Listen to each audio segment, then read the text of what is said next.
పార్టీలు చెందిన రాజకీయ నాయకులతో ఫేస్ టు ఫేస్ అని మా ప్రోగ్రామ్తో పాటు ఎన్కౌంటర్ చేస్తూ మీ అందరికీ వాళ్ళ అభిప్రాయాలు, వాళ్ళ మనసు భావాలు, వాళ్ళు ఎలా బతుకుతున్నారు, ఎలా బతికారని వాళ్ళ ఫ్లాష్ బ్యాక్తో బతికి వివరించాం. ఈరోజు పెనుగొండ మండలం రాంపురం పంచాయతీలోని నవయువ నాయకుడు వైఎస్ఆర్ కాంగ్రెస్ పార్టీ యువత, అలాగే మాజీ సర్పంచ్ అంటే సర్పంచ్ పోటీకి చేసి ఓడిపోయిన నవయువ నాయకుడు రాంపురం గోపాలరెడ్డి గారితో ఎన్కౌంటర్ చేయబోతున్నాం.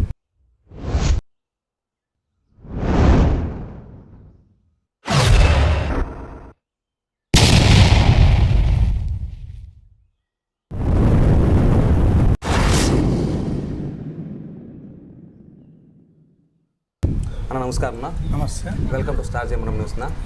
ఓకే, ముందుగా మా స్టార్ జే మనం న్యూస్ నుంచి మొదటి ప్రశ్న ఏంటంటే, మీరు అంటే మీ అమ్మ నాన్నకి ఎన్నో సంతానం, మీ అమ్మ నాన్న గారి బ్యాక్గ్రౌండ్ ఏంటి? మా నాన్న పేరు లక్ష్మీరెడ్డి, మా అమ్మ పేరు వెంకటలక్ష్మమ్మ. నేను చిన్న కుమారుడు. నాకు వచ్చి మా అందరికంటే పెద్ద మా అక్కగారు ఒకరు, నా ముందు మా అన్న ఒకరు ఉన్నారు. నేను చిన్న అబ్బా నేను. అదండి. అంటే మీ నాన్నగారు ఏం పడుతుంది అంటే మామూలుగా అంటే మీకు రాజకీయాల్లో ఉండేవాళ్ళ, ఏమైనా ఎంప్లాయ్ చేసేవాళ్ళ, లేదంటే వ్యవసాయం చేసేవారా? మా ఫాదరు ఎంప్లాయ్ అండి, government employee, retired, electrical department. మాకు వ్యవసాయ కుటుంబమే, మా తాతలంతా వ్యవసాయమే, మా చిన్నాయనంతా వ్యవసాయమే. మా నాన్నగారు ఒకరు ఎంప్లాయ్. అటు నుంచి మా కుటుంబం కొద్దిగా వ్యవసాయ కుటుంబమే చెప్పుకుంటే, కానీ మా ఫాదర్ ఒక్కడు ఎంప్లాయ్, మా బ్రదర్ కూడా ఎంప్లాయ్ అండి. నేను వచ్చి నాకు రాజకీయాల మీద ఇంట్రెస్ట్తో రాజకీయాల్లో కొనసాగుతున్నాను. ఓకే, అంటే రాజకీయాలు అంటే ఓకే, ఇప్పుడు మీ నాన్నగారు తీసుకుంటే అంటే ఎక్కడ ఎంప్లాయ్ చేసేవాళ్ళు మీరు? అంటే రాంపురంలో నివాసం ఉంటున్నారా? అంటే మీరు అక్కడ రావడానికి కారణం? మాది నెగిటివ్ వచ్చేసి మాది రాంపురం పంచాయతీ కొండంపల్లి అండి మా గ్రామము.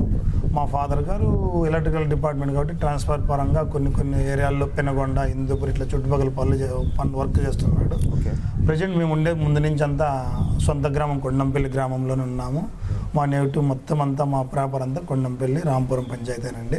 ఓకే, అంటే మీరు ఎంతవరకు చదువుకున్నారు, ఎక్కడ చదువుకున్నారు?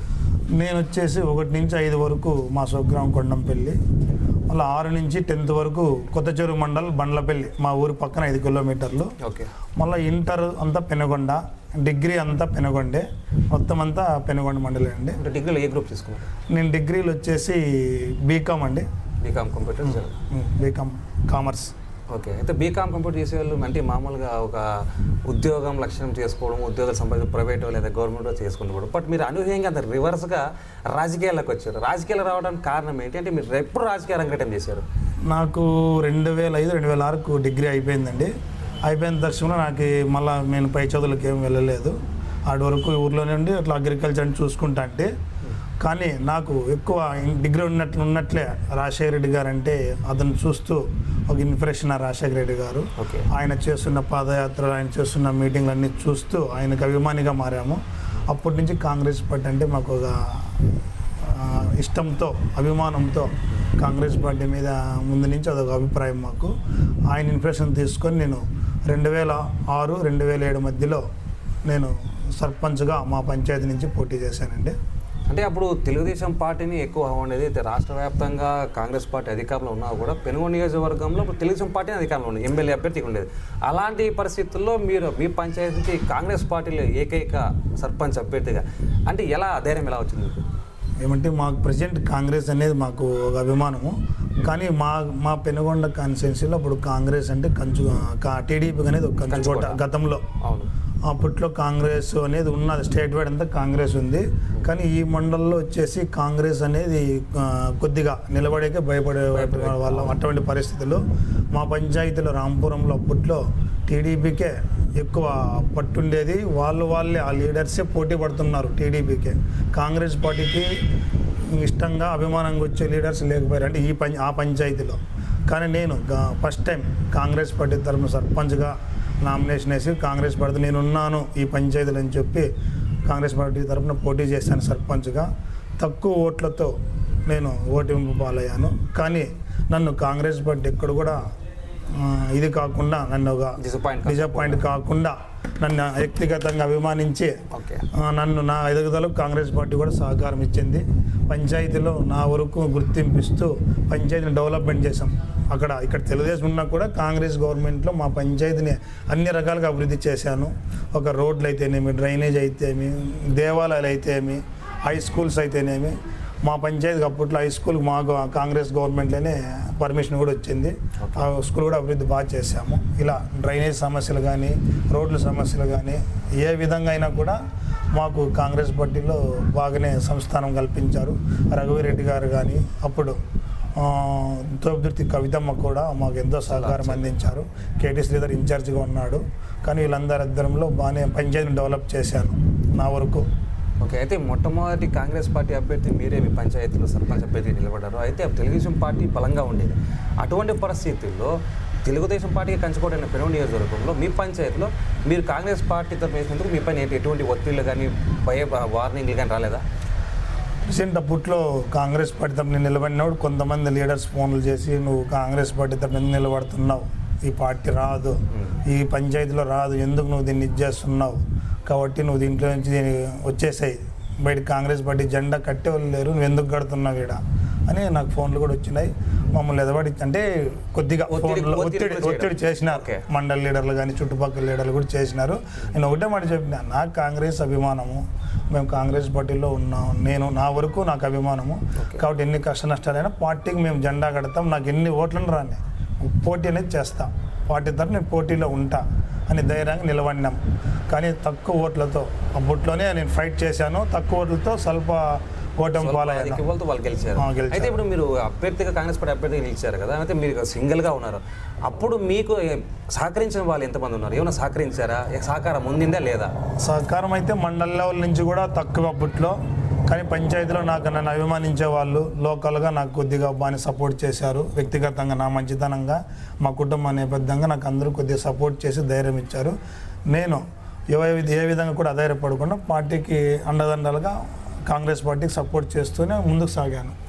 ఓకే గోపాలరెడ్డి గారు, అయితే మీరు మీ పంచాయతీలో ముఖ్యంగా కాంగ్రెస్ పార్టీ తరఫున కంటెస్ట్ చేసి ఓడిపోయినా కూడా మీకు రఘువీరెడ్డి గారు కావచ్చు, అధికారంలో కాంగ్రెస్ పార్టీ ఉంది కాబట్టి అక్కడి నుంచి పైనుంచి నిధులు తీసుకొచ్చి ఇంప్రూవ్మెంట్ చేశారు. అంటే ఇంప్రూవ్మెంట్ అంటే పంచాయతీలో రోడ్లు ఓకే, డ్రైనేజెస్ ఓకే, వీధి లైట్లు ఓకే, నీటి సమస్య ఓకే, స్కూల్ కూడా ఓకే, బట్ గుడి కట్టించామని చెప్పారు. ఆ గుడి కాన్సెప్ట్ ఏంటి? గుడి అండి, అప్పుడు 2015-16 మధ్యలో రాజ్యసభ నిధుల ద్వారా, జయరాం రమేష్ రాజ్యసభ నిధుల ద్వారా మాకు ఇక్కడ గుర్తించి దాన్ని కమిటీ హాల్గా ఇచ్చారు. మేము ఆ కమిటీలను గుడిగా మార్చుకొని ప్రజలందరికీ ఉపయోగకరంగా ఉండే విధంగా గ్రామంలో గుడి కావాలని అందరూ కోరిక మేరకు గుడి నిర్మించాము.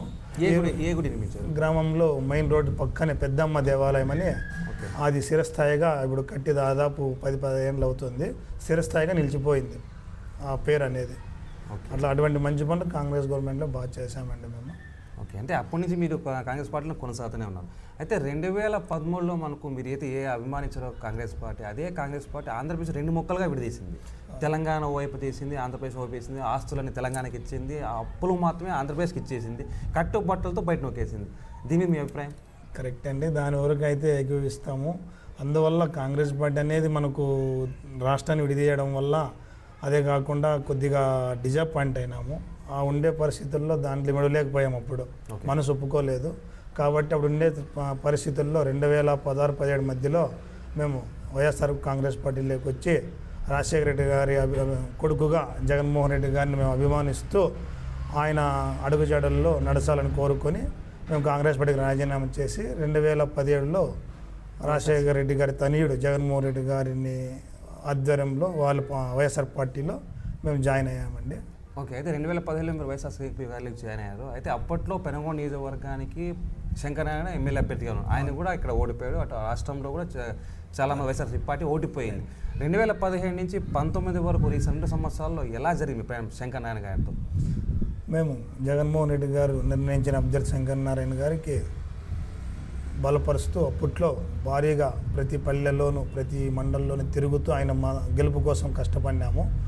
బాగా శాయశక్తుల కృషి చేస్తూ 2019 వరకు అహర్నిశలు కష్టపడినాము.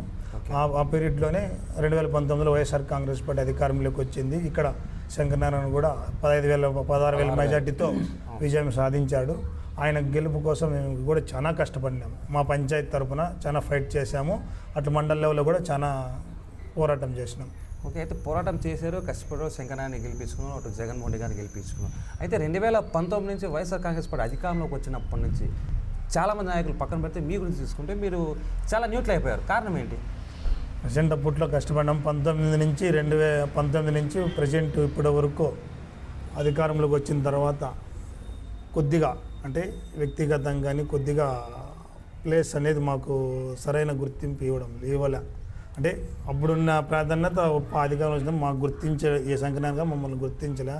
ఏ విధంగా కూడా అంటే ఏదో నమ్మకం మాట్లాడడం ఆడి వరకు, అంతేగాని మనసులో ఏమున్నా మంచి చెడు ఏదైనా సమస్యలు చెప్తే దాని మీద పెద్దగా ఫోకస్ చేయాల. మండలం లెవెల్లోకి వచ్చే తలకే ఒకరిద్దరు తప్పితే మిగతా క్యాడర్ని డిజపాయింట్ అంటే గుర్తించలే.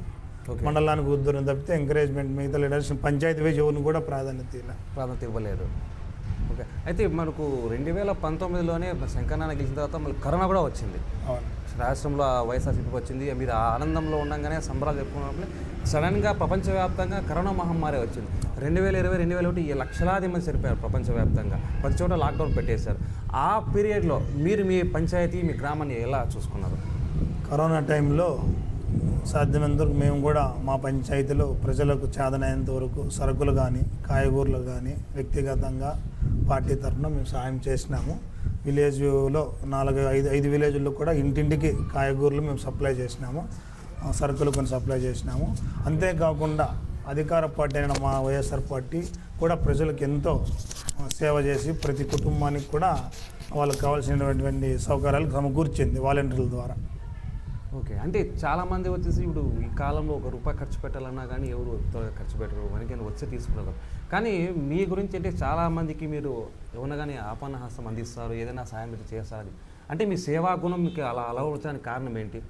అంటే వ్యక్తిగతంగా నాకు పార్టీలోకి రాజకీయంలోకి వచ్చిన తర్వాత వ్యక్తిగతంగా చూస్తూ జనాల మంచి చెడు వాళ్ళ బాధలు ఏదన్నా చేతనే సాయం మనం చేయాలి. మన దగ్గర ఉండే కొద్దిపాటి మొత్తంలో కూడా వాళ్ళకి ఏదో సాయం చేయాలి అనేది నా మనస్తత్వము. ఎవరికైనా కష్టాలు ఉంటే నా మనసుకు నచ్చితే వాళ్ళకి నా చేతనే సాయం నేను ఇస్తాను. నేను సంపాదించే దాంట్లో వ్యక్తిగతంగా నేను ఇస్తాను. అది నా మనస్తత్వము. ఏదన్నా దేవాలయాలకు కానీ ఆరోగ్యం బాగాలేకున్నా కూడా ఇట్లా ఊర్లో ఏదైనా సమస్యలు ఉన్నా అట్లా దానికి ఎప్పుడు నేను స్థానం కల్పిస్తాను. ఓకే, అంటే మీ అమ్మగారి పేటలో కూడా ఒక చారిటబుల్ ట్రస్ట్ మీరు ప్రారంభించారని చెప్పేసి మేము విన్నాము. అది ఎంతవరకు వాస్తవం? అంటే ఆ చారిటబుల్ ట్రస్ట్ ప్రజెంట్ రన్నింగ్లో ఉందా లేదా భవిష్యత్ కార్యాచరణ ఏంటి? ప్రజెంట్ రన్నింగ్లో ఉందండి. సాధ్యమైనంత వరకు మా అమ్మగారి పేరు మీద నేను ఇవ్వాలని నా కోరిక. మా అమ్మగారు ఎవరు మా ఇంటి దగ్గర అంటే నేను పిల్లడిని చూస్తుంటే మా అమ్మ ఇంటి దగ్గరికి వచ్చిన ఎవరన్నా మంచి చెడు ఏదైనా లేకున్నా వాళ్ళకి ఇంటి దగ్గర వస్తే ఎంతో అమౌంట్ ఇవ్వడము, వాళ్ళకి మంచి నీళ్ళు కానీ కాఫీ టీ భోజనం పెట్టడం మా అమ్మకు అలవాటు. ఎవరు వచ్చినా కూడా ఆదరించేది. అట్లా ఆమెకు మంచిదనం చూసి నేను కూడా ఏదైనా నా చేతనేసి ఆమె పేరు మీద ఇవ్వాలా, ఆమె గుర్తుగా అనేది నాకు ఒక కోరిక. అలా అలవాటైంది. కాబట్టి ఆమె 2 years బ్యాక్ ఆమె చనిపోవడం జరిగింది, మా అమ్మగారు వెంకటేశ్వరమ్మ. కాబట్టి ఆమె పేరు మీద ఏదో ఒకటి చేయాలనేది నాకు ఒక కోరిక. కాబట్టి ఆమె పేరు మీద చిన్న ట్రస్ట్ ఒకటి స్టార్ట్ చేశాను. సాధ్యమైనంత వరకు అప్పుడప్పుడు ఆమె పేరు మీద ఏదన్నా విరాళాలు ఇస్తుంటా. అంటే ట్రస్ట్ ద్వారా అంటే ఇంకా భవిష్యత్ కార్యాచరణ అంటే అన్నదానాలు కావచ్చు, పెళ్ళిళ్ళే కావచ్చు, లేదా ఆర్థిక సహాయం కావచ్చు, ఆరోగ్యం పరంగా కావచ్చు, ఎడ్యుకేషన్ కావచ్చు. అంటే మీ ఫ్యూచర్ ప్లాన్ మీ అమ్మగారి పేరు స్థాయి నిలిచిపోవడానికి ఇంకా ఏం ప్లాన్ చేసుకున్నారు? ట్రస్ట్ ద్వారా ఏం చేయబోతున్నారు? ప్రజెంట్ అండి ఎడ్యుకేషన్ అంటే పిల్లలు ఏదన్నా పూర్తి కొద్దిగా పేద పిల్లలు ఇట్లా వాళ్ళకి ఏదైనా ఉంటే ఎడ్యుకేషన్ పరంగా చదివే సాయం చేయాలని నా కోరిక. మళ్ళీ ఏదైనా హెల్త్ బాగాలేకుండా ఇటువంటి వాళ్ళకి అమ్మ పేరు మీద ఒక సేవ అనేది విరాళం ఏదైనా ఇవ్వాలనేది, అటువంటి ఫ్యూచర్లో కూడా ఇటువంటి కార్యక్రమాలు ఎడ్యుకేషన్ అండ్ హెల్త్కి ఏదన్నా చేయాలని నా కోరిక.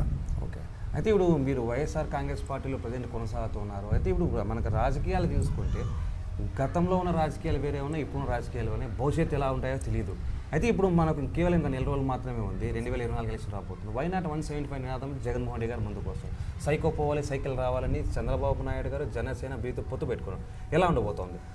ప్రజెంట్ చూస్తే రాష్ట్రంలో జగన్ ఒక్కరే ఒక పక్క, మిగతా పార్టీలను ఒక పక్క ఉన్నాయి. కానీ ఈరోజు జగన్మోహన్ రెడ్డి గారు చేసిన అభివృద్ధి సంక్షేమం అనేది ప్రతి ఒక్కరి హృదయంలోనూ ప్రతి ఒక్క కుటుంబంలోనూ నాటుకుపోయింది. కాబట్టి అటువంటి పరిస్థితుల్లో జగన్మోహన్ రెడ్డి గారు పని చేశాడు కాబట్టి ధైర్యంగా నేను విజయం సాధించగలనే భరోసాతో 175 అనేది వై నాట్ 175 అని చెప్తున్నాడు. కాబట్టి అతనికి కూడా విశ్వాసం నమ్మకం ప్రజల మీద ఉంది కాబట్టి ఈ నినాదం ఇచ్చాడు. కానీ ప్రస్తుతం ప్రతిపక్షాలన్నీ ఏకమైనా కూడా వైఎస్ఆర్సీపీని ఏమాత్రం చేయలేవు. వారికి ఏమి పథకాలు అనేది ఏమి చేసినా చెప్పుకునే కూడా లేవు. ఓ మంచి పథకం గతంలో ప్రతిపక్షంలో చంద్రబాబు నాయుడు ఉన్నప్పుడు ఏ విధంగా పథకాలు ఒక పేరు చెప్పుకునే కూడా టీడీపీ ప్రభుత్వానికి లేవు. ఈరోజు అదే వైఎస్ఆర్లో ఎన్నో పథకాలు దాదాపు చెప్పుకుంటూ పోతే ఎక్కువ పథకాలు ఉన్నాయి. ప్రతి ఒక్క పథకము ఒక్కొక్క కుటుంబానికి, ప్రతి కుటుంబానికి అందాయి. అటువంటప్పుడు వైఎస్ఆర్ కాంగ్రెస్ పార్టీకి ఎంతో ఉత్సాహంతో, విజయంతో ముందుకు పోతున్నాం.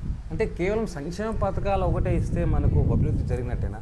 అంటే అభివృద్ధి కూడా జరగాలి కదా. అంటే ఇప్పుడు తెలుగుదేశం పార్టీ వాళ్ళ నినాదం ఏంటి చేసిన సైకిల్తో పాటు ఆంధ్రప్రదేశ్ని ఇంప్రూవ్మెంట్ చేయాలి, మనకు నిధులు రావాలి, పరిశ్రమలు రావాలి, నిరుద్యోగ యువతకు ముఖ్యంగా యువతకు ఉద్యోగ భద్రత కల్పించాలి. కానీ నేటి కాలంలో జగన్మోహన్ రెడ్డి వచ్చిన తర్వాత డిగ్రీ చదివి ఎంబీఏ చేసి బీకామ్ చేసి కూడా మటన్ కొట్టు, చికెన్ సెంటర్లు ఇలా పెట్టుకొని ఫిష్ ఆంధ్ర టైప్లో ఉద్యోగాలు చేస్తున్నాయి, ఎద్దేవా చేస్తున్నారు. దీని మీ కామెంట్? ప్రెసిడెంట్ అండి, జగన్మోహన్ రెడ్డి వచ్చిన తర్వాత 5 సంవత్సరాల్లో 2 సంవత్సరాలు కరోనానే ఉంది. 3 సంవత్సరాల్లో ఒక వ్యవస్థ ఆయన సచివాలయం అనేది గ్రామ లెవెల్లో స్టార్ట్ చేసి ప్రతి గ్రామంలోనూ అక్కడ నిధులు, సచివాలయ బిల్డింగ్స్ కానీ, వైద్యానికి సంబంధించి ఈ హెల్త్ సెంటర్స్ కానీ, రైతు భరోసా కేంద్రాలు కానీ, ఇలా చెప్పుకుంటూ పోతే ప్రతి పంచాయతీలోనూ అక్కడే ఎంప్లాయ్మెంట్ సృష్టించాడు. ఈరోజు 2 లక్షల మంది నిరుద్యోగులకు ఎంప్లాయ్మెంట్ ఇచ్చాడు సచివాలయ వ్యవస్థ పెట్టి. దాంతోపాటు రకరకాలుగా పోస్ట్ వదులుతూనే ఉన్నాడు. ప్రజెంట్ డిఎస్సి వదిలినాడు. గతంలో కానిస్టేబుల్స్ కానీ, హెల్త్ డిపార్ట్మెంట్లో కానీ, లెక్చరర్స్ కానీ ఇలా పోస్ట్ వదులుతూనే ఉన్నాడు. కానీ ప్రజలకు అందుబాటులో వ్యవస్థని సృష్టించినాడు. అంటే మెగా డిఎస్సీని కేవలం ఈ సంవత్సరం మాత్రమే వచ్చింది. చంద్రబాబు నాయుడు గారు గతంలోనే చెప్పారు చంద్రబాబు నాయుడు హామీలు వేరు అని చెప్పి జగన్మోహన్ రెడ్డి ఆరోపించారు. అయితే జగన్మోహన్ రెడ్డి 2019 మేనిఫెస్టోలో ఏం చెప్పారు? ప్రతి సంవత్సరం మెగా డిఎస్సీ వదులుతాను, ప్రతి జనవరిలో జాబ్ క్యాలెండర్ వదులుతాను, నిరుద్యోగ యువత ఇస్తాను, ఆంధ్రప్రదేశ్ మంచి రూపురేఖలు చేస్తాను, పరిశ్రమలు ఇస్తాను. కానీ ఇది ఎక్కడ జరగలేదు కదా. ప్రజెంట్ అండి, అభివృద్ధి అనేది మనకు వ్యక్తిగతంగా ప్రతి కుటుంబానికి చేరుతుంది. నిరుద్యోగం అనేది దాదాపు సాయశక్తులు ఆయన కృషి చేస్తున్నాడు, నిర్మూలించడానికి కృషి చేస్తున్నాడు. ప్రతి సంవత్సరం నోటిఫికేషన్ వదులుతూనే ఉన్నాడు, ఏదో ఒకటి నోటిఫికేషన్ వదులుతున్నాడు. మెగా డిఎస్ అనేది మొన్న ఖాళీ పోస్టులు చేసి మొన్న 6100 పోస్టులు వదిలినాడు. అలా ప్రతి ఇయర్ ఏదో ఒక పోస్టులు కానీ నోటిఫికేషన్లు కానీ వదులుతున్నాడు. కానీ మనం ఎంతసేపు డిఎస్సి మీద ఆలోచన చేస్తున్నాం, కానీ మిగతా జాబ్స్ కూడా చాలా వదిలినాడు. అనేక రంగాలు ప్రభుత్వ ఉద్యోగాలు వదిలినాడు. జూనియర్ లెక్చరర్స్ కానీ, హెల్త్ డిపార్ట్మెంట్ కానీ, పోలీస్ డిపార్ట్మెంట్ కానీ, సచివాలయ వ్యవస్థలోనే 2 లక్షల పోస్టులు ఫస్ట్ టైం చరిత్రలో ఎవరు వదలలేదు ఇంతవరకు, ఏ గవర్నమెంట్ వదలలేదు. అది వైఎస్ జగన్మోహన్ రెడ్డి గారే కొనసాగించాడు. ఓకే. అయితే వైఎస్ఆర్సీపీ సంక్షేమ పథకాల్లో తీసుకుంటే సంక్షేమ పథకం ప్రధానంగా ఎంత? అయితే దాంట్లో ఒక మచ్చుతున్నా కానీ ఇటు జగనన్న కాలనీలు ఉన్నాయి. ప్రతి ఒక్కరికి 1.5 సెంటర్ దాదాపు 7 సైట్లు ఇచ్చాడు. ఇస్తూనే అప్పుడు హామీ ఏమి ఇచ్చారు? ఇల్లు మేమే కట్టిస్తామన్నారు. దాంట్లో బాండ్ల మీద కూడా 3 పాయింట్లు పెట్టారు. మీరే కట్టుకుంటారా, మేము కట్టించాలా, మీ సగం మా సగం చెప్పారు. చాలామంది మీరే కట్టించేవాళ్ళని చెప్పారు. అయితే కేవలం 1,80,000 రూపాయలతో మాత్రమే ఇల్లు కట్టుకోవడం అవుతుందంటారా? ప్రజెంట్ అండి, గవర్నమెంట్ ఏమైందంటే సిమెంట్ ఇస్తుంది, హౌసింగ్ పర్పస్ సిమెంట్ ఇస్తుంది, స్థలం ఇస్తుంది. ఇలాంటి మౌలిక వనరులు అంటే ఈ ఇసుక కానీ ఇవన్నీ సప్లై గవర్నమెంట్ చేస్తూ ఏ కొద్ది మంది కంటే చేతగాకున్న వాళ్ళకి గవర్నమెంట్ కట్టిస్తామని ఏజెన్సీ ద్వారా ఇచ్చింది. అటువంటి కూడా కొనసాగినాయి. మన పెనుగొండలోనే ఇప్పుడు వైఎస్ఆర్ కాలనీ భారీగా 1000 ఇండ్లు పైన కట్టినారు. చుట్టుపక్కల పల్లెలు ఎక్కడ చూసినా జగనన్న కాలనీలు భారీగా కట్టినారు. సాధ్యమైనంత వరకు ఎక్కువ మంది లబ్ధాలు కట్టుకుంటున్నారు. ఏ విధంగా వాళ్ళ చేత కాకుండా వాళ్ళకి దానికి వేరే ఆప్షన్ గవర్నమెంట్ కల్పించింది. ఆ ప్రయత్నాలు జరుగుతున్నాయి. అందరికంటే 1,80,000 ఎక్కడికి సరిపోకపోగా చాలామంది ఇల్లు కట్టుకోలేకపోవడానికి కారణం ఏంటంటే ఇచ్చినప్పుడు చెప్పిన ఓ మాట, ఇచ్చిన తర్వాత చెప్పిన ఓ మాట చెప్తున్నారు. అంటే చాలామంది అధికారులు కావచ్చు, రాజకీయ నాయకులు కావచ్చు, వైసీపీ మీరు ఇల్లు కట్టుకోకపోతే మీ పట్టా రద్దు చేస్తాం, ఇల్లు కట్టుకోకపోతే మీ ఇంట్లో క్యాన్సిల్ చేస్తాం, సంక్షేమ పథకాలు క్యాన్సిల్ చేస్తాం, ఒత్తిడి కూడా వచ్చారు. ఆ ఒత్తిడి తట్టుకోలేక చాలామంది చాలా చోట్ల ముఖ్యంగా పెనుగొండ నియోజకవర్గంలో జగనన్న కాలనీలో వాళ్ళ హౌస్ రేట్లు అమ్ముకున్న దాఖలాలు ఉన్నాయి. కారణం ఏంటి? అసలు అండి, పెనుగొండలో స్థలం ఇవ్వడమే ఎంతో ఒక వరం మాదిరి భావిస్తారు. ఈడ 1.5 సెంట్ కానిలేండి, పేద ప్రజలకు అదొక వరంలా భావిస్తారు. కానీ ప్రతిపక్షాలు దాన్ని అంతా రాద్ధాంతం చేస్తున్నాయి. ఈరోజు 1000 ఇండ్లు ఇవ్వడం అంటే అసాధ్యమా? ఎంత దాన్ని కృషి ఉండాలి. వెనకాల స్థలాలు సేకరించి గవర్నమెంట్ అంత స్థలం ఇస్తూ, నీళ్లు బోర్లు వేయిస్తూ, విద్యుత్ శక్తి కరెంట్ ఇస్తూ, ఇలా అన్ని సౌకర్యాలు కల్పిస్తూ, మెయిన్ రోడ్ 30 ఫీట్ రోడ్ ఇస్తూ గవర్నమెంట్ ఈ సౌకర్యాన్ని కల్పించిందండి. గతంలో చంద్రబాబు గవర్నమెంట్లో ఎక్కడైనా కూడా అవసరాలని జనభూమి కమిటీల ద్వారా వచ్చినాయి. కానీ ఈరోజు వైఎస్ఆర్ గవర్నమెంట్లో అర్హత ఉంటే ఎవరికైనా కూడా ఇల్లు వస్తుంది. అంటే ఇప్పుడు జగనన్న కాలనీ పక్కన పెట్టేసి జగనన్న కాలనీ కూడా వాళ్ళ ఆరోపణ, టీడీపీలో కావచ్చు ప్రతిపక్షాలు కావచ్చు, ఆరోపణ చేయడం ఏంటంటే ముఖ్యంగా జగనన్న కాలనీ అనే ఉండే ఇంట్లో వచ్చి కేవలం వైఎస్ఆర్సీపీకి చెందిన నాయకులకు సంబంధించి వాళ్ళకి మాత్రమే పట్టాలు ఇచ్చిన ఆరోపణలు కూడా చేశారు కదా. అవన్నీ వాస్తవాలు కాదండి. ప్రజెంట్ మీరు గ్రౌండ్ వర్క్ చూడండి, ఎక్కడ వెళ్ళినా కూడా పార్టీలకు అతీతంగా, కులాలకు అతీతంగా ధనికులు పేదలు అనేది ఏది లేకుండా వాళ్ళ అర్హత ఉంటే వాళ్ళు నిరుపేదలు అయి ఉంటే ఏమాత్రం ఇల్లు లేకుంటే వాళ్ళకి సర్వే చేసి కుటుంబానికి ప్రతి ఒక్కరికి ఇల్లు ఇస్తున్నది ఈ గవర్నమెంట్లో. ఎక్కడ కూడా అవినీతికి ఆస్కారం లేకుండా పేద ప్రజలకు తోడ్పాటు అందిస్తున్నారు జగనన్న ప్రభుత్వం. ఓకే, అయితే ఇప్పుడు జగనన్న గారు చెప్పిన హామీల్లోనే మద్యపాన నిషేధం చేస్తాను, 3 విడతల్లో మద్యం లేకుండా చేస్తాను, ఆంధ్రప్రదేశ్లో కేవలం 5 స్టార్ హోటల్ మాత్రం మద్యం ఉండేలా చేస్తాను. కానీ అది అమలు జరగలేదు. అమలు జరగకపోగా వివిధ బ్రాండ్లు వస్తున్నాయి. చాలామంది మద్యం బాబుల ఆరోపణ అంటే రోజుకో రకం బ్రాండ్ వస్తుంది, గంటకో పూట మారుతుంది అని చెప్తున్నారు. రకరకాలుగా వస్తున్నాయి. అంటే మద్యం అనేది ఈ రోజు కాదండి, గతంలో కూడా ఎన్నో ప్రభుత్వాలు ఇచ్చేసాయి. కానీ జగనన్న ఆ రోజు ఏమో చెప్పాడు, విడతల వారీగా మద్యాన్ని నేను తగ్గిస్తాను, ప్రజలకు దాన్ని ముట్టుకుంటే కరెంట్ షాక్ కొడతలు చేస్తానని ఆ రోజు చెప్పినాడు. అంటే పేద ప్రజలు ఇది ఆరోగ్యం దెబ్బతినకుండా దాని మీద నేను రేట్లు పెంచుతానని ఆ రోజు చెప్పాడు. కాబట్టి ఆయన ఇప్పుడు ఎక్కడ కూడా పల్లెల్లో బెల్ట్ షాపులు లేకుండా నిర్మూలించాడు. ఓన్లీ ఎక్కడో టౌన్లో తప్పితే పల్లెల్లో ఎక్కడ కూడా బెల్ట్ షాపులు లేవు. అలా చేస్తున్నాడు. కానీ ప్రతిపక్షాలు ఇప్పుడు ఏమంటాడు చంద్రబాబు, నేను నాణ్యమైన మద్యం ఇస్తున్నాడని చెప్తున్నాడు. గతానికి ఇప్పుడు మీరు ఆలోచించేయండి, ప్రజల కోసం ఎవరు కష్టపడుతున్నారు, ఎవరు దీన్ని ఇచ్చేస్తున్నారో మీరు ఆలోచించేయండి ఈ విషయంలో. అంటే ఇప్పుడు రకరకాల బ్రాండ్లు వస్తున్నాయి, అసలైన మద్యం కాదు, బ్రజల్ మద్యం కాదు, చాలా రకాలు వస్తున్నాయి. ఆ మద్యం పేరు చెప్తే డిఫరెంట్గా, అంటే కొన్ని వీడియోలు చెప్పాలంటే యూట్యూబ్ కావచ్చు, ఫేస్బుక్ మీరే చూసే ఉంటారు. స్పెషల్ స్టాటస్ అంటూ, పింఛన్ 3000 అంటూ, మెగా డిఎస్సి అంటూ, హైదరాబాద్ బ్లూస్ అంటూ, ఇంకా చెప్పుకుంటూ పోతే చాలా ఉన్నాయి. ఇదేంటి బాబు ఇలా రకరకాలు ఉన్నాయని చెప్పేసి మందుబాబులు ఆరోపణ చేస్తున్నారు. అంటే ఆరోగ్యాన్ని దెబ్బతీస్తూ ఉండదే కాకుండా ఎప్పుడు మా భవిష్యత్తులో ఇంటామో లేదో చూడని మందులు వచ్చాయంటున్నారు. ప్రజెంట్ ఇవన్నీ గతంలో వచ్చిన బ్రాండ్ అండి, టీడీపీ గవర్నమెంట్లు ఇవన్నీ ఉన్నాయి, అప్పటికే ఉన్నాయి. బాగుపెట్టిన బ్రాండ్లు ఇవన్నీ కొత్తగా ఏంది లేవు. ఈ ప్రభుత్వంలో అటువంటివి ఏంటి లేవు. గతంలో వాళ్ళు అన్నీ వాళ్ళు పెట్టిన బ్రాండ్లు ఇవన్నీ ఆ రోజు నుంచి ఇది చేస్తున్నారు. దీన్ని గతంలో వీళ్ళు పెట్టిన బ్రాండ్లు ప్రజెంట్ అయితే దీన్ని గవర్నమెంట్ కంటే ఏ విధంగా ఏమి ఉండదు, అవే కంటిన్యూ చేస్తున్నారు. ఓకే, అయితే ఇది పక్కన పెట్టేసి తెలుగుదేశం పార్టీతో జనసేన బీజేపీ పొత్తు పెట్టుకుంది. బీజేపీ కాస్త పనులు మాట్లాడుకుంటే జనసేన పార్టీ అధ్యక్షుడు పవన్ కళ్యాణ్ గారి పైన వైఎస్ఆర్సీపీలో గతంలో చాలామంది చాలా నిందలు చేశారు. 3 పెళ్ళిళ్ళు. అయితే ఆ 3 పెళ్ళిళ్ళకి తగ్గట్టుగా జగన్మోహన్ రెడ్డి గారు పైన అభివాదం చేశారు పవన్ కళ్యాణ్ గారు. జగన్మోహన్ రెడ్డి నువ్వు నా 4వ పెళ్ళామన్నారు. దీని మీద మీ కామెంట్? అంటే వ్యక్తిగతంగా రాజకీయాలు చేయడం పద్ధతేనంటారా? అసలు పవన్ కళ్యాణ్ ఏది మాట్లాడుతారో అతనికి అర్థం లేదండి. ఒక సీఎం గారిని పట్టుకొని ఆ విధంగా మాట్లాడుతున్నాడంటే అతన్ని మనం లెక్కలు వేసుకునే అవసరం లేదు. అతనికి ప్రజల మీద చిత్తశుద్ధి లేదు. పార్టీ అంటే ఏమి, దాని నిర్మాణం అంటే ఏమి, అతనికి ఏ విధంగా కార్యకర్తలు అంటే ఏ విధంగా బాధ్యత లేదు. ఈరోజు రాష్ట్ర వ్యాప్తంగా అతను 20 సీట్లకు పరిమితం అయిపోయినాడు. ఒక జగన్మోహన్ రెడ్డి రాష్ట్రానికి సీఎం, ఒక నాయకుడు, నేషనల్ నాయకుడు అండ్ ఆంధ్రప్రదేశ్లో అతను ఢీగొనే సత్తా పార్టీ ఏ ఇతర పార్టీలకి లేదు. అటువంటి మా సీఎం గారిని పట్టుకొని వాళ్ళు ఈ విధంగా మాట్లాడడం అతని సంస్కారానికే నిదర్శనం. ఓకే, అయితే జనసేన తెలుగుదేశం పార్టీ పక్కన పెడితే బీజేపీ కూడా టైఅప్ అయ్యింది, వాళ్ళతో పొత్తు పెట్టుకున్నారు. మన రీసెంట్గా జరిగిన ఒక సమావేశంలో నరేంద్ర మోడీ గారు కూడా చెప్పారు, ఆంధ్రప్రదేశ్లో మీరు ఎంత కోపంగా ఉన్నారు, ఇక్కడ ఏం అభివృద్ధి జరిగింది కల్లా తెలుస్తోంది, మీ ఆవేశం ఎలా ఉందో తెలుస్తోంది అంటే జగన్మోహన్కి వ్యతిరేకంగా మోడీ కూడా ప్రసంగించారు. అంటే ఇప్పుడు జనసేన బీజేపీ తెలుగుదేశం పార్టీ పొత్తులు వైఎస్ఆర్సీపీకి ఏమైనా డ్యామేజ్ చేసే అవకాశం ఉందంటారా? ఏం లేదండి. ప్రజెంట్ మన ఆంధ్రప్రదేశ్లో ఉండే పార్టీలన్నీ ఒకటైనాయి. అంటే ఒక వైఎస్ఆర్ కాంగ్రెస్ పార్టీ ఒకటి, మిగతా పార్టీలన్నీ ఒకటి అయిపోయినాయి చూస్తుంటే. కానీ అంతమంది ఏకమైన అతన్ని ఏ విధంగా మనం ఎదుర్కోగలమో ఈ రోజు కూడా ఆలోచన చేస్తున్నాయి, ఎట్లా డ్యామేజ్ చేయాలని చూస్తున్నాయి. కానీ ప్రజలలో ఇక్కడ స్థానం సంపాదించుకునేది ఒక సీఎం మన జగన్మోహన్ రెడ్డి గారు మాత్రమే. చంద్రబాబుకి ఆ విధంగా ఉంటే మిగతా పార్టీలతో పొత్తేందుకు? ఉతురు కాంగ్రెస్ అంటాడు, ఉతురు బీజేపీ అంటాడు, ఉతురు సిపిఐ అంటాడు, ఉతురు సిపిఎం అంటాడు. ఇతన్ని ప్రజలు ఎట్లా నమ్ముతారు? ఓకే, అయితే ఇంకా ఆ పార్టీ పక్కన పెట్టేసామంటే 2019లో షర్మిల గారు మన ఆంధ్రప్రదేశ్లో జగన్ కోసం పనిచేశారు. నేను అన్న వదిలిన బాణాన్ని అన్నారు. మరి అన్న వదిలిన అదే బాణమే ఇప్పుడు కాంగ్రెస్ పార్టీ రూపంలో ఆంధ్రప్రదేశ్లో అదే అన్న గుచ్చుకోవడం సిద్ధంగా ఉంది. దీనికి మీ కామెంట్? ప్రజెంట్ చూస్తున్నామండి, ఆమె తిరుగుతుంది కానీ ప్రజల నుంచి ఆమెకు స్పందన ఏమాత్రం అలా. ప్రజల అభిప్రాయం ఎదురుగానే చెప్తున్నారు, మేము జగన్మోహన్ రెడ్డి గారు అంటే ఉంటాము, జగన్మోహన్ రెడ్డి గారు నమ్మాము అని చెప్తున్నారు. కాంగ్రెస్ పార్టీ అనేది ఈరోజు మన పార్టీలు ఎక్కడ లేదండి, మన రాష్ట్రంలో ఎక్కడ లేదండి. కాంగ్రెస్ పార్టీకి జీవోత్సవం కోల్పోయింది కాబట్టి ఆమె దానిదారు వచ్చింది, కానీ ఆమెను ప్రజలు నమ్మే పరిస్థితుల్లో లేరు. ఓన్లీ ఒక వైఎస్ జగన్మోహన్ రెడ్డిని, వైఎస్ఆర్ కాంగ్రెస్ పార్టీని నమ్ముతున్నారు.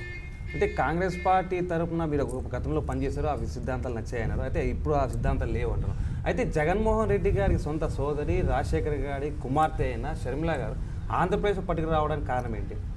ప్రజెంట్ చూస్తున్నాం కదండి, ఉండే రాజకీయాల్లో ఈ ప్రజెంట్ ఇక్కడ ఉండే పరిస్థితులను చూస్తుంటే ఇక్కడ ఒక జగన్మోహన్ రెడ్డిని ఏ విధంగా ఎదుర్కోవాలంటే రకరకాల వాళ్ళు అన్వేషిస్తున్నారు. ఏ పార్టీతో ఎట్లా ఎవరిని ఎక్కడ ఇచ్చేయాలనేది ఇక్కడ వీళ్ళందరికీ చంద్రబాబు గారి డైరెక్షన్లో అంతా నడుస్తుంది రాష్ట్రంలో. ఈరోజు కాంగ్రెస్ పార్టీ అనేది జీవత్వం కోల్పోయింది కాబట్టి మనం ఆ పార్టీని ఎక్కువ ఆలోచన చేసే పని లేదు. చంద్రబాబు గారి డైరెక్షన్లో ఇవన్నీ నడుస్తున్నాయి. ఓకే, అంటే ఏ పార్టీ వచ్చినా అన్ని పొత్తులు పెట్టుకొని వస్తాయి, మేము మాత్రం సింగల్గా పోతామంట. ఓకే, అయితే పెరుగున్న రాజకీయాలకు వస్తే మనకు గతంలో శంకరనారాయణ గారు ఉన్నారు. శంకరనారాయణ గారు ఒకసారి ఓడిపోయారు, ఒకసారి గెలిచారు. పార్థసారథి గారు కూడా పోటీగా గెలిచారు, ఈసారి ఓడిపోయారు. అయితే ఈసారి ఈ ఇద్దరుగా అభ్యర్థులు కాకుండా తెలుగుదేశం పార్టీ నుంచి సబితమ్మ గారు వైఎస్ఆర్ కాంగ్రెస్ పార్టీ నుంచి కళ్యాణ్ చెందిన ఉషశ్రీ గారు తీసుకెళ్ళారు. ఉషశ్రీ గారికి సబితమ్మకి పోరు ఎలా ఉండబోతోంది? ప్రజెంట్ అండి మనం చూస్తున్నాం 5 ఏళ్ళ అభివృద్ధి కార్యక్రమాలు మన జగనన్న ప్రభుత్వంలో ఎన్నో సంక్షేమ అభివృద్ధి కార్యక్రమాలు జరిగాయి. ఇక్కడ అభ్యర్థి ఎవరైనా జగన్మోహన్ రెడ్డి గారు ఎవరు పెట్టిన ఉషమ్మ గారిని ప్రకటించారు. ప్రజెంట్ మన పెనుగొండ కాన్స్టిట్యున్సీ ప్రకటించారు కాబట్టి జగన్మోహన్ రెడ్డి గారు ఒక ఆదేశంతో ఇక్కడ ఉషమ్మ గారిని అత్యధిక మెజార్టీతో గెలిపించుకుంటున్నాం. ఓకే, అయితే ఉషశ్రీ గారు రాకముందు ఒకలా ఉండేది, అంటే అప్పుడు కూడా కార్యకర్తగానే మిగిలిపోయాడు. కొంతమంది పార్టీ కోసం పనిచేసే నాయకులుగానే మీరు, కానీ అందరం ఎక్కే వాళ్ళు ఒకరైతే పల్లకి మోసాలు చాలామంది అయిపోయారు. కానీ నేటికి చాలామంది పల్లకి మోసం, దానికి మచ్చుతంగా చెప్పాలంటే చాలా మీరు కూడా అందులో ఒకరే. ఇప్పుడు పెరుగు నియోజకవర్గం ముఖ్యంగా ఇక్కడ చూసినా కూడా వర్గ విభేదాలు ఎక్కువ వైఎస్ఆర్ కాంగ్రెస్ పార్టీ, కారణం ఏంటి? అంటే ప్రజెంట్ నేను ఉషమ్మ గారు వచ్చిన తర్వాత ఈ పెనుగొండ నియోజకవర్గంలో ఎక్కడ కూడా వర్గాలు లేవండి. మొత్తం అంతా వైఎస్ఆర్ కుటుంబమే. అందరినీ కలుపుకొని ఉషమ్మ గారు సాయశక్తిలో కష్టపడుతున్నారు. ఎక్కడ కూడా ఒకరు ఎక్కువ ఒకరు తక్కువ అనేది ఉషమ్మ గారి దృష్టిలో ఎక్కడా లేదు. అందరినీ కలుపుకొని వ్యక్తిగతంగా అందరినీ కలుస్తూ గెలుపు కోసం కష్టపడుతున్న అభ్యర్థి ఉషమ్మ గారు. ఓకే, అయితే ఇప్పుడు ఉషమ్మ గారు రాకముందు కూడా ఇంకా కేవలం ఒక వారమో రెండు వారాలకు వస్తారనగా ఉషశ్రీ వద్దు శంకరాయణ ముద్దు అని చాలామంది ఫ్లక్కాలు పట్టుకున్నారు, ధర్నాలు చేశారు, నిరాహార దీక్షలు చేశారు. బట్ వాళ్ళు ఈరోజు ఉషశ్రీ జై అంటున్నారు. అంటే రాజకీయం అంటే ఇలా ఉంటుందా? ప్రజెంట్ వాళ్ళు ఏదో అప్పుడు ఆవేశంలో చేసిండొచ్చు, కానీ మనకు జగనన్న ఆదేశించాడు కాబట్టి మనం ఆయన మాటను శిరస వహిస్తూ పార్టీ కోసం కష్టపడుతున్నాము. కానీ ఈరోజు ఉండే క్యాడర్ అంతా ఉషమ్మ కోసం కష్టపడుతుంది. ఉషమ్మ గారిని అత్యధిక మెజార్టీ గెలిపించుకుంటాం. ఇవన్నీ చిన్న కారణాలు, చిన్న లోపాలు అవన్నీ సహజమే. పెద్ద పార్టీ మాది అధికార పార్టీ కాబట్టి ఇవన్నీ వస్తుంటాయి పోతుంటాయి. కానీ మా నినాదం ఒక్కటే, వైఎస్ జగన్మోహన్ రెడ్డి గారు ఇక్కడ ప్రకటించినటువంటి మా ఉషమ్మ గారిని గెలిపించుకుంటాం.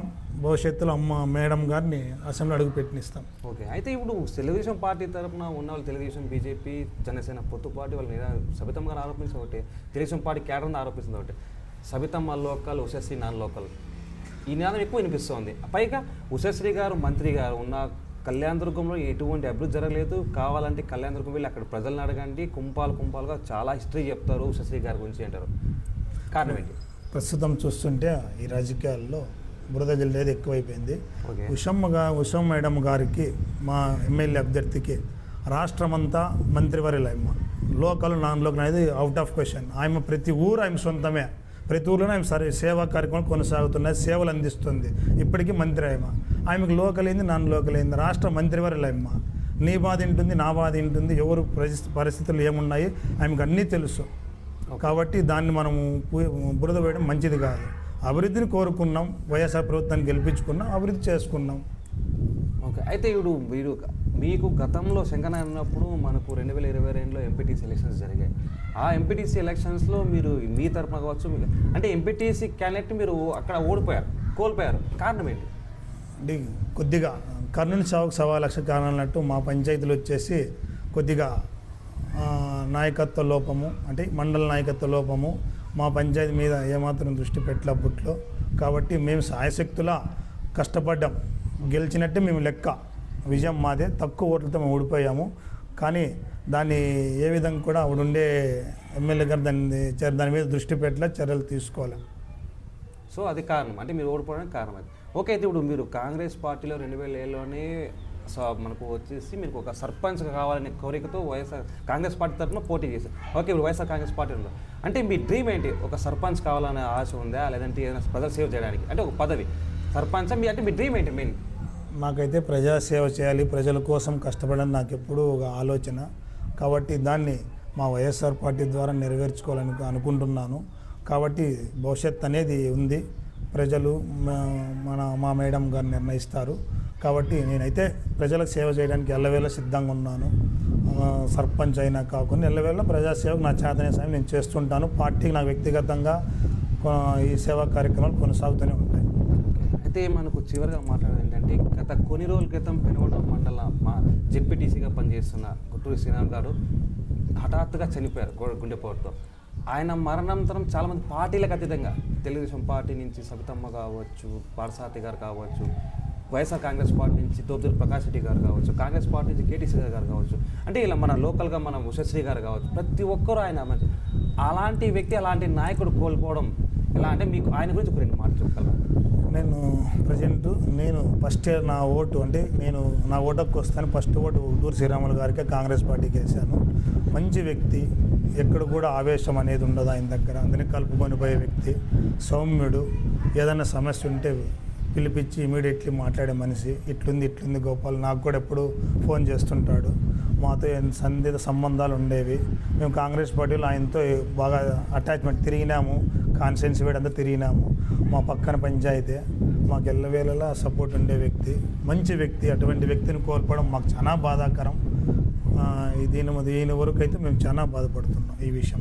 ఆయన చనిపోవడం వైఎస్ఆర్ కాంగ్రెస్కి పార్టీకి కాకోకుండా ఆ గుంటూరు ప్రాంతానికి మండలానికి ఏం లేని లోటు లాంటిది.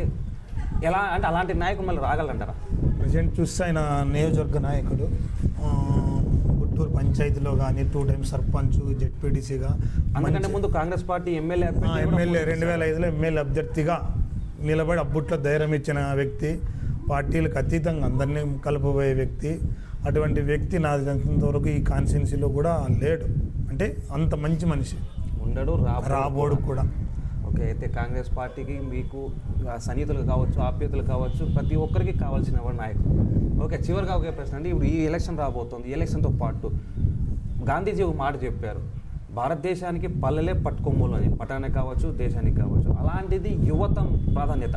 అంటే ప్రతి ఒక్క యువత ఓటు హక్కును వినియోగించుకోవాలి, రాబోయే కాలానికి భవిష్యత్తు వాళ్ళే అని చెప్పి ఒక యువతగా మా టీవీ ద్వారా అంటే మన స్టార్ జే మన న్యూస్ ద్వారా ఆ యువతకు, ఓటర్స్కు, ప్రజలకు ఇచ్చే సందేశం ఏంటి? ప్రజెంట్ మనము చూస్తుంటే ఉండే రాజకీయాల్లో యూత్ అనేది చాలా ముఖ్యమండి. ప్రతి ఒక్కరు రాజకీయాలని చూడాలి, ఏం జరుగుతుందో అబ్జర్వ్ చేయాలి. ఈ ప్రజెంట్ ఇప్పుడున్న సిచ్యువేషన్లో ప్రభుత్వాలు కూడా మనకు ఏ విధంగా చూస్తున్న హామీలు ఇస్తున్నాయి. కాబట్టి ఎవరు నెరవేరుస్తున్నారు, ఎవరు నెరవేర్చరు ప్రజలకు అంతా తెలుస్తుంది.